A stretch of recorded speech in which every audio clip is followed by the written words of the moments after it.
Well, hello there. Who are you? Hey, Barbara, how you doing? Hi, Rosa. Oh, I hear your goodness, mother. sorry. Oh, bedtime stories. I gotta get this right. Yeah. So, my mother went You on her have on your night. cruise.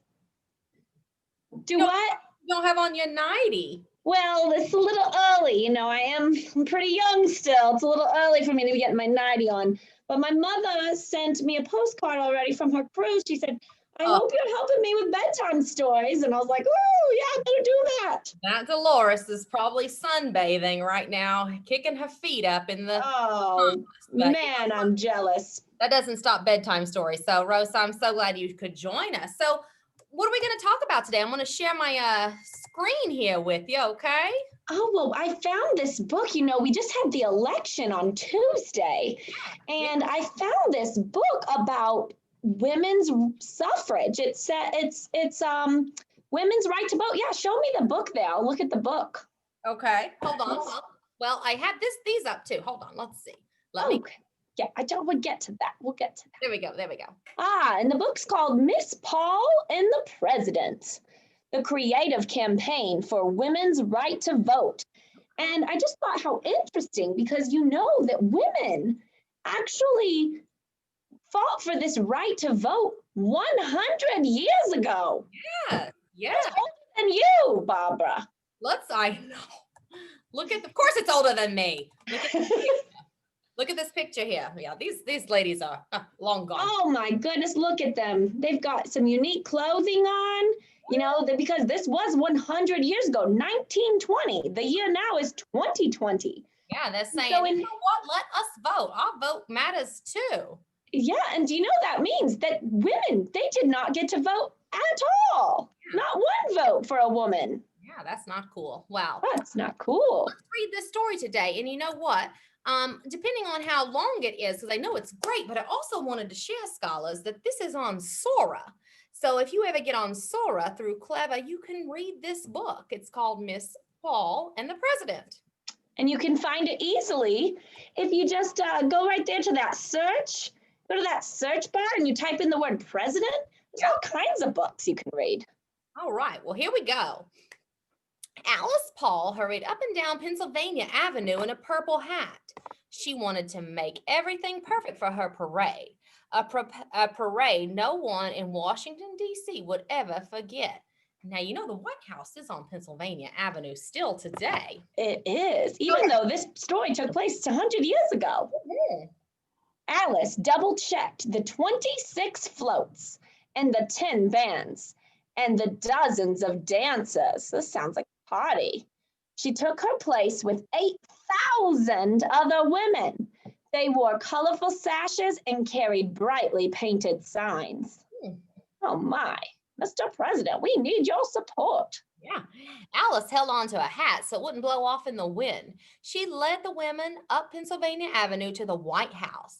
People lined the sidewalks to see the hullabaloo. Some of them cheered, but many jeered. No for women, but no to votes for women, they called. Alice expected the jeers.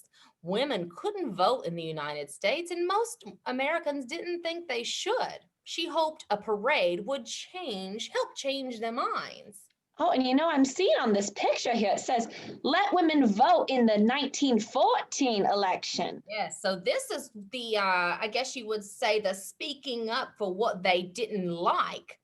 Right. It took more than just a couple years to get their way. They needed to fight all the way till 1920. My goodness. They did not give up.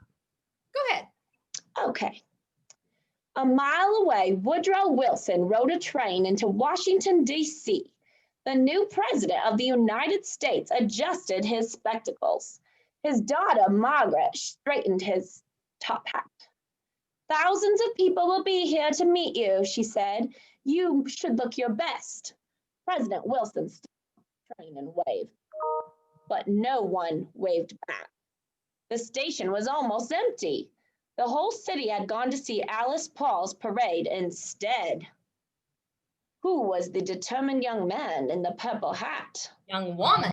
Oh, young woman. My goodness, who was that determined young woman in the purple hat? Well, let's learn a little bit about her because she always wasn't a woman. She was a little kid just like we were one day. It said Alice Paul grew up on a farm. She liked to make mischief right alongside the boys in her town.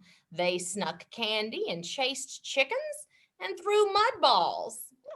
Every 2 years, Alice watched her father go off to vote, and her mother had to stay home. Why should it be that way? Alice read about her country's laws. The Constitution promised that people could elect their own leaders, but it also said that only men could vote. Weren't women people too? Shouldn't they be able to vote as citizens of the United States of America? Oh, so Alice found books on women's suffrage. She learned that suffrage meant the right to vote. Suffragists wanted to change the Constitution so women could help elect their own leaders, just as men did. They needed to convince the president and Congress, but the politicians in Washington, D.C. wouldn't listen. Hmm. Oh, Alice had lots of ideas for making them listen. When she was old enough, she joined the other suffragists who demanded the right to vote. She impressed these women with her big parade on Pennsylvania Avenue. She impressed them even more when she set up a meeting with President Woodrow Wilson himself. Ooh. Interesting. President Wilson wanted to see the woman who had caused the hullabaloo. He thought she might apologize to him. After all, she had stolen the spotlight on his first day in Washington, D.C. Alice did not plan to apologize. She sat down in the president's office and looked him right in the eye. Mr. President, will you support the vote for women? She asked. The president did not expect so bold a question from this small woman in a purple hat. Miss Paul, the time is not right. I have many more important problems to worry about. President Wilson got to work on his problems, and Alice got to work too. She opened an office in Washington, D.C. for a new group called the National Women's Party. Thousands of women joined. They called Alice their Dear Little Leader. The Dear Little Leader wanted to show the president that women's rights were as important as anything else in the United States. She would do it by making mischief, just as she had on the farm. Margaret Wilson stared out the White House window. Now, I'm imagining that's probably Woodrow's wife, the First Lady. Yes. Good inference. No, wait. It says father, come look. So I'm wrong. It's his daughter. It's good. See, I was using those context clues there, though. Alice led a fleet of fancy cars up Pennsylvania Avenue. Women honked their horns and waved their yellow flags. Congressmen came out of the Capitol to find a long scroll unfurled on the marble steps. What's that say there? Oh, support the vote for women. Women. They are working hard to get Out this. that window over there.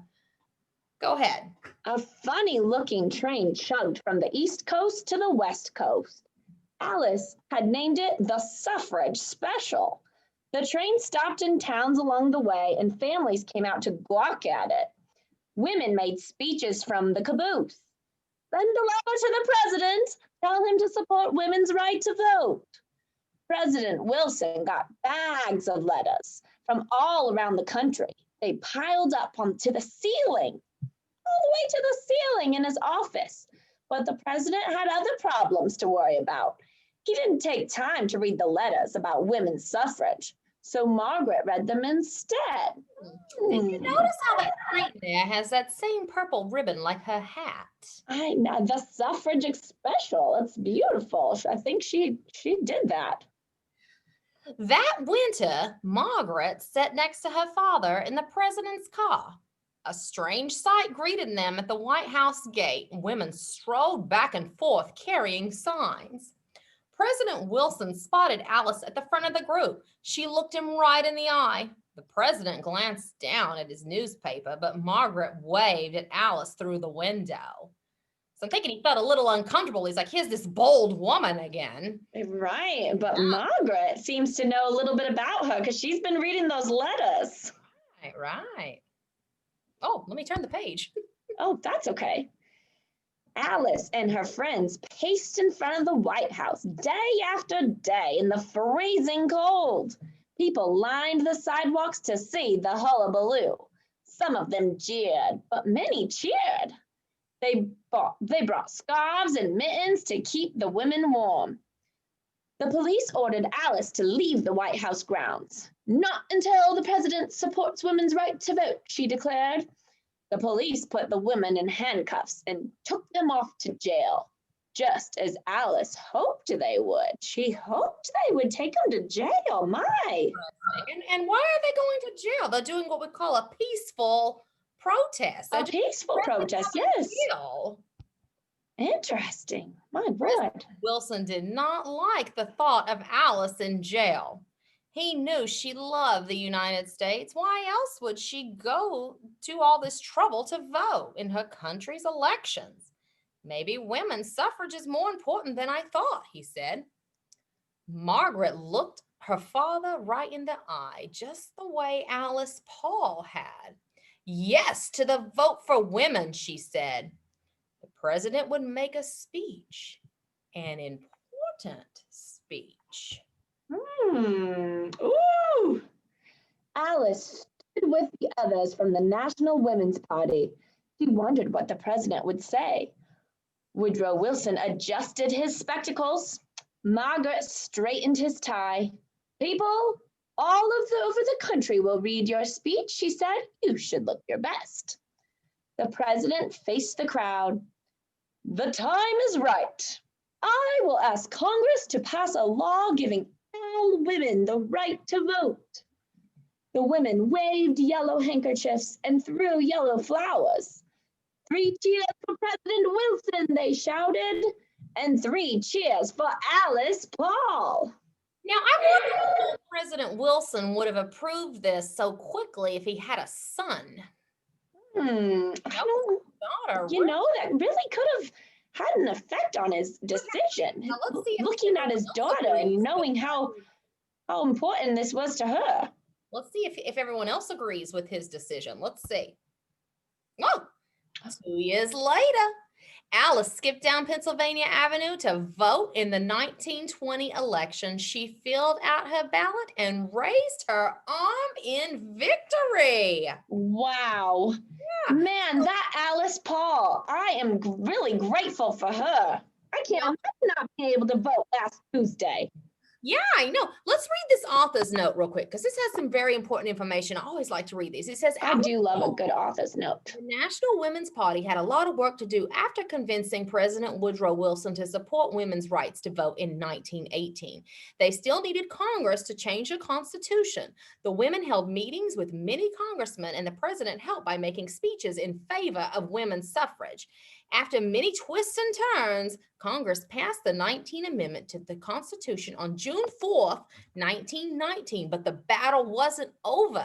36 state governments had to approve the amendment before it could become a law.